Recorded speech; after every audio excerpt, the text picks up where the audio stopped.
He says, because with lies they've perverted me. If you listen to the proud who bend and twist the word and you feed into it, it will be an attempt to what? Pervert things. He says, but no, I have studied your orders. So if you don't study the orders, how do you know that those out there are offering you something perverse? All right, this is going to get me in trouble, but okay. Listen, I just want you to know, because I do this myself, but I do this to check the pulse, so to speak. I go out there and find other teachers. I go out and watch other services. I want to see what's going on.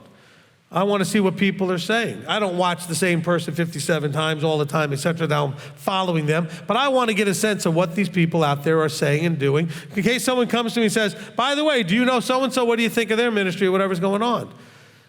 And most of the time, what's being taught is perverse.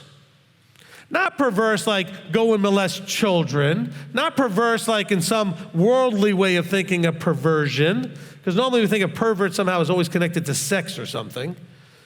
It's taking something that is and twisting it so it's no longer what is. That's perverting something. Using it for something it was not designed for.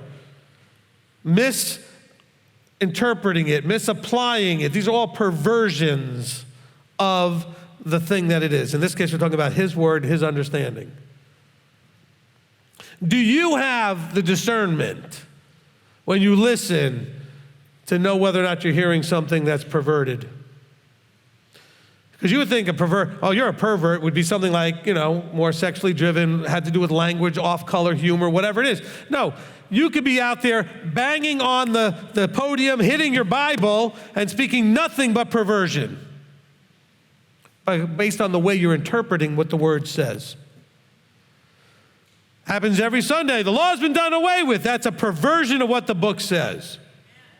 Okay? You can eat anything you want. It says it right there in Acts chapter 10. No, it does not. That's a perversion. Well, it says there in Mark chapter 7, thus Messiah made all foods clean. No, it does not. That doesn't even actually exist in the Greek. It was Zondervan put it in there in the NIV. All right? Those are perversions. Oh, no, we're doing this to make it more easily understandable. No, you perverted it. But do you have the discernment? Are there people you need to not be listening to anymore? And again, this is why I say I'll get in trouble, because everybody likes to attack and say, well, you just want everybody just to listen to you. This is not about me. I have hope, and always that there's other teachers out there that I would look at and think that they're not, doing this in a perverted way. But do you have the discernment?